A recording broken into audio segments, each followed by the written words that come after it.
Hello, ladies and gentle friends. So today I'm going to be talking about and reviewing Bloody Rose.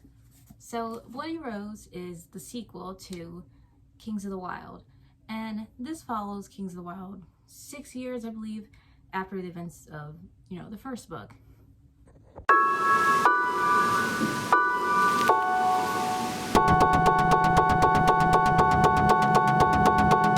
So in Kings of the Wyld, the band Saga, band of mercenaries, I should say, they have been retired for a couple decades now, some years, so they're all much older. Some are bigger, some are, drunks now, but Gabe, who was kind of like, sort of the ringleader of the group, his daughter is struggling in the city Cassia, where it's overrun by orcs, and in order to save his daughter Rose, he attempts to get the band back together. And the first story is told from the point of view of Clay Cooper, who's a member of the band. His nickname is Slowhand. So, that's where the story starts. And Bloody Rose takes place years after this. So after everything in the first book is wrapped up, we have the perspective of a new character named Tam. So Tam's father used to be a mercenary and her mother used to be a bard, and she's good at bard stuff, playing instruments, writing songs and whatnot, and she gets the chance to be a part of the band Fable, which is the band that Rose is the leader of. So she managed to get in the band, and throughout the novel we kind of follow her character development, as well as the getting to see, the actual character of Rose. Because in the first book, we didn't really meet Rose until the very end. Like, we heard about her, but we didn't really know her as a character. And over the course of this novel, you get to know her more. I mean, the book is titled Bloody Rose, named after her, although it's from the point of view of Tam. So the band, which includes, Tam, Rose, Free Cloud, who is Rose's lover, as well as Brune, Kira, and what's his name again? Rod. So they go on a couple tours, which is pretty much like gladiator-esque fighting in an arena, and then they actually go on, an official mission, which is to go to Mirror and fight the dragon slayer or eater, one or the other. But the point is, they have to fight this really scary thing that apparently people didn't know even existed, and obviously it doesn't go all that well. But to avoid, anything overtly spoilery, just to kind of recap, it's kind of a coming of age story about Tam. Tam's about 17 years old. She is a queer character, and it's kind of about her finding herself, as well as kind of a second family. So, as with a lot of fantasy characters, her mother is dead, and her father was really hesitant about her joining a band and being that kind of danger, which, she does so anyway. But the only way she was able to join the band is to not come back home. He didn't want her to come back home because he doesn't want to know whether or not she's dead. He'd rather just have her, like alive in her mind. So that's the reason why she's not really allowed back home after she joins the band. Okay, so now for more spoilery content.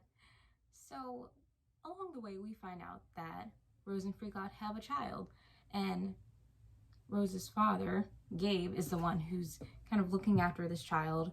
And there's kind of this tension between Rose and Free Cloud, because Free Cloud, who's a half-druid, by the way, which is kind of like this elf-like creature, he wants to be a parent. He doesn't really want to be out on the road in a band anymore, but Rose does. That's what she wants to do. She's not ready to be a mother or to accept motherhood. So throughout the novel, there's kind of like this tension between them because of that, as well as the fact that Rose takes this sort of drug that, helps her be fearless. It kind of erases her fears. So when she's in the arena, she can just fight these scary monsters and, not feel any fear. However, this kind of takes a toll on her. And also, as this is happening, there's references to the villain in the first book, Last Leaf, who was a druid, and, the story of, his conception and what's her name, the Winter Queen, and how, you know, she's not alive, but then she had a kid, and then the whole thing. So the whole mythology kind of recaps it in this book. So if you don't remember, like me, like that whole mythology, they kind of recap it in Bloody Rose, so it's not like you miss too much. Like you kind of, like, it kind of jogs your memory. Like you're like, oh yeah, Leslie was a character, or like, oh yeah, this was something they mentioned in the last book. So you wouldn't be completely lost if it's been a while since you read Kings of the Wyld, like it has been for me. But of course, when Fable is going to defeat this Dragon Eater, this creature, they run into a lot of complications. Like, it turns out the dragon has, you know, children, and they gotta deal with that. And then on top of that, the woman who gave them the job in the first place actually is not who she says she is. She's actually the Winter Queen, and she's a necromancer, and she can bring the dead back to life. And this was mentioned earlier in the novel, like within the first couple chapters, of like, oh, in this village over here, there are some dead people come back to life. Isn't that kind of weird? So it kind of went full circle with that. So after this whole battle with, you know, this dragon, as well as learning the truth behind the woman who gave them the job, they have to like kind of flee because, you know, the Winter Queen kind of leaves them for dead. And Rose at the same time is going through withdrawal because of the drugs she was taking. So they get saved by these Yi things, the kind of creature that lives in the forest. And, you know, along the way, Gabe, Rose's father, and Moog show up, which Moog is one of my favorite characters from the first book. So I was really happy when he made an appearance. I was like, yes. And also there's this running joke in Kings of the Wyld where, like, Saga's bard always dies. And, you know, Tam is the main character and she's the bard. And I forgot if it was Gabe or Moog who says this, but he's kind of like, wait, you're the bard? You're still alive? Good for you. And it's like a running joke that, like, wait, the bard always dies. How are you still alive and you're the bard? But yeah. And as the plot goes on, the story goes on, more and more of the dead come back to life because, you know, I guess the Winter Queen, she, like, people know that she's necromancer, and now it's just like, I'm gonna raise an army to, you know. And that's also the reason why, like, the Horde is kind of coming and, like, killing all these people, is because she's partially in charge of it, and she also has, like, the power to bring people and creatures back from the dead. So her army gets bigger and bigger each time. It's kind of like in Game of Thrones with, like, the Night King, how it's like that. So when they initially try to fight this, every possible bad thing that can happen happens. Murphy's Law, right? So what happens is Gabe dies, and this is something that I did not expect. I did not see this coming whatsoever, because it's just like, oh wait, he was in the, and now he's. So then Rose, you know, obviously takes time to deal with this, and they go on and have like this kind of funeral celebrating the life of Gabe. And again, I was really blindsided by this. I was like, oh, that's who they're gonna kill off. Like, I thought, like, yeah, a character's probably gonna die. Didn't think it was gonna be him though. So that's how I felt in that moment. So after this, you know, they say their final goodbyes to Gabe, and, you know, Clay, or Slowhand, makes an appearance towards this point, and, you know, they have their moments. And then they go back because there's still this evil lady that's bringing people back from the dead that they have to fight. So they have to, you know, push on and do that. So they go to the city of Conthus, which apparently Conthus is Freecloud's dad. So we find that out, and he's this recluse that tinkers with things and lives in a basement and kind of just doesn't interact with anyone. So Rose and Freecloud end up taking Ren, their daughter, to Conthus. Conthus is obviously hesitant to, like, watch this kid. And he also tells his son Freecloud that, like, hey, why don't you stay down here with me? And, you know, obviously hesitating because Rose and the rest of the band kind of need some backup down there. But, you know, they end up staying down there, and Rose and the rest of the band kind of goes back up to the city to fight off the Horde and everyone else. And in this kind of moment, after all this, when they're celebrating / preparing to possibly die when they fight these guys, Tam plays a song, and it's a song that her mother played because her mother was a bard, and they're kind of having this cute bonding moment as a band, as a group. And at the end, for some reason, Tam breaks her lute or guitar. And then she's like, oh, that was my mother's. Why did I do that? Why did she do that? Who knows? But the point is, as soon as that happens, Rose is like, yeah, you're fired. Tam's like, yeah, I know. She's like, yeah, you were a pretty shitty bard. She's like, yeah, I know. And then Rose is like, well, would you like to be a part of the band? And Tam's like, yes. So she's officially part of the band. She's no longer a bard. She wasn't the best bard anyway. So she didn't really do a lot of bard stuff now that you think about it. But yeah, that's what happens right before the final battle. And just to recap the whole final battle scene, it's a lot that happens in it. So there are members of Saga who come to help. Clay kind of fights alongside Tam, which leads to like some nice moments. Moog is back and better than ever. And, they're trying to get closer to the Winter Queen, because, like, if she goes down, if she dies, they all go down. Again, similar to, like, the Night King. So they're trying to get closer and closer to her, but obviously there's a lot of diversions and ways of, like, stopping them in their tracks. But eventually they come up with one, and the thing that they planned was to have Free Cloud die. That was the plan, apparently. Was like, oh yeah, this is the way to do it. And I'm just like, was it really the way to do it? Was there no other option? Apparently there was no other option. But, long story short, they finally get to her. They kill her. Like, obviously not easily. It was a lot of barriers in the way.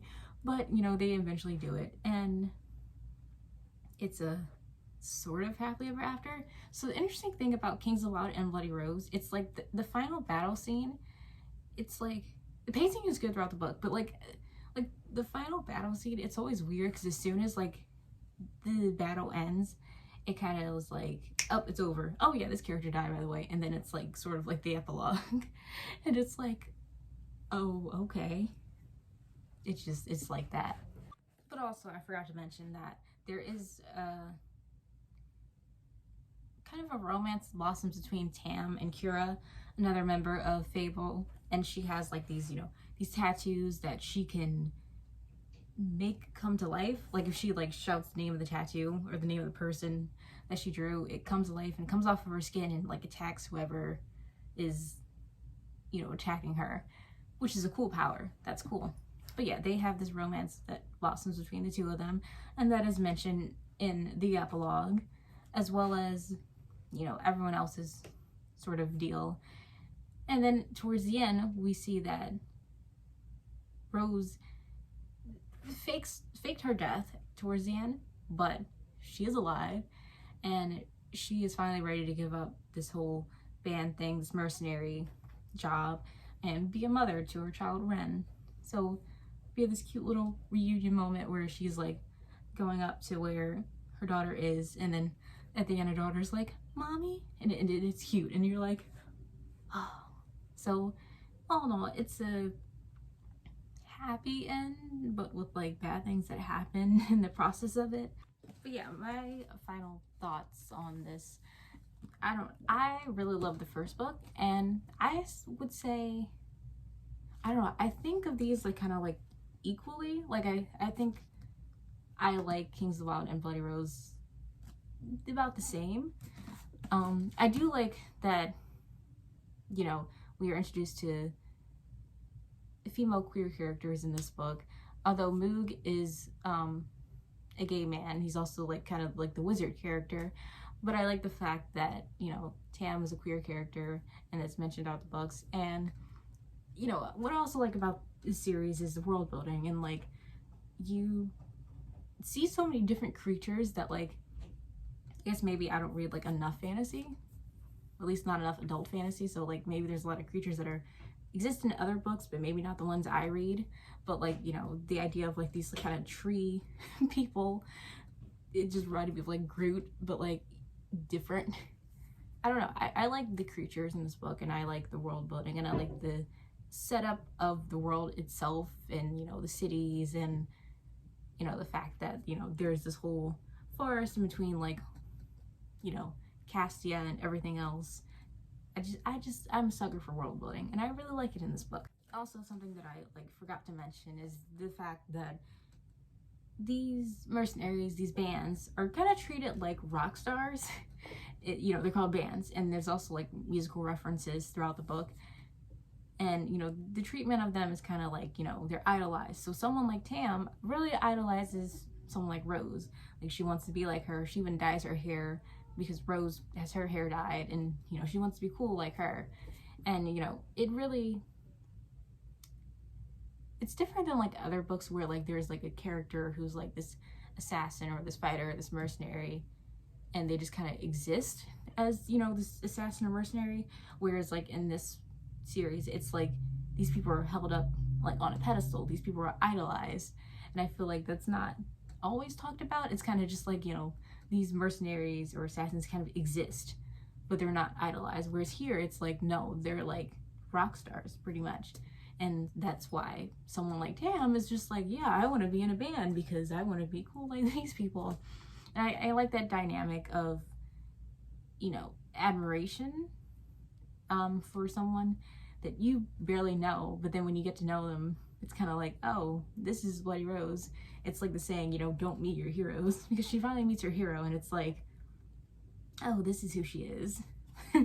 Like, she's kind of a questionable character. She's still a well-written, good character, but like, obviously she's not perfect in the way that I guess Tam envisioned her, which, yeah, happens pretty naturally.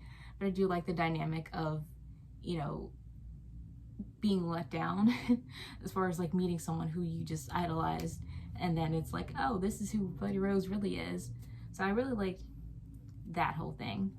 And lastly, I wanted to leave off on the fact that like there were a lot of things that I forgot in Kings of the Wyld, and like I said, I do think this did a really good job at kind of, if not recapping, kind of reminding me of like certain characters. Like, oh yeah, I forgot Ganleon was a character because he got, what, like in the last book, he like went back to the stone people and got put back in stone. Then he had a baby with that lady Larkspur, and then we meet Larkspur at the end of this book. So it's kind of like a full circle with like everything happened in the first book. And even like the group of women who were thieves, like Lady Jane, like she appears in this book like a lot throughout this book. And I like the fact that like some of these characters that we seen in the first book that weren't really one-off characters, but you know, weren't the focal point, kind of showed up again. It's kind of like this recurring role. I kind of like that because it adds a sense of familiarity. You know, it's like, oh yeah, this character again. And although I do think Bloody Rose could work pretty well as a standalone, honestly, like I don't think you have to have read Kings of the Wyld to enjoy this book or to understand it, because like I said, you know, you kind of learn some of the things you learned before in this book. But I do think it's really good to read Kings of the Wyld first, because you kind of understand everything with, you know, Saga and, you know, what they did to all help Rose, and even like the emotional impact of, you know, Gabe's death. It really won't be as emotional if you haven't read Kings of the Wyld, honestly. And even like the reunion between those characters, it's not as strong if you haven't read the first book. But like I said, you don't necessarily have to, I don't think. I think in my opinion, this could work as a standalone. So could Kings of the Wyld, honestly. Like if you just wanted to read Kings of the Wyld and didn't want to pick this up, you don't have to, but I would highly recommend it. I think it's a really good sequel, but I also think it's a really good standalone in its own way. But those are my thoughts and opinions on Bloody Rose, which is the sequel to Kings of the Wyld. You know, I really enjoyed both books. They're definitely two of my favorite fantasy books that I've read, just based on how fun they are to read and how enjoyable it is. Like, it still has a lot of emotional impact and a lot of serious moments, but I like the fact that the author, you know, has, you know, lighthearted moments in the book, and there's times to joke about things, because I do think the characters themselves are very funny. Like, I mean, there's usually like one comedic character, but I think every character has like their moments where they say really funny stuff, and it's amazing. But yeah, I think, you know, it's a really good fantasy series. I think if you're just getting into fantasy, especially adult fantasy, and you're not ready for like, you know, if you're not really into like grimdark or stuff like that, I think this is a good place to start. I think it's, you know, it's enough of world building and enough of like character development to be able to handle, but it's also, you know, it has its lighthearted moments, and it's pretty easy to follow for the most part. So I would highly recommend the series, and I will see you guys in the next video.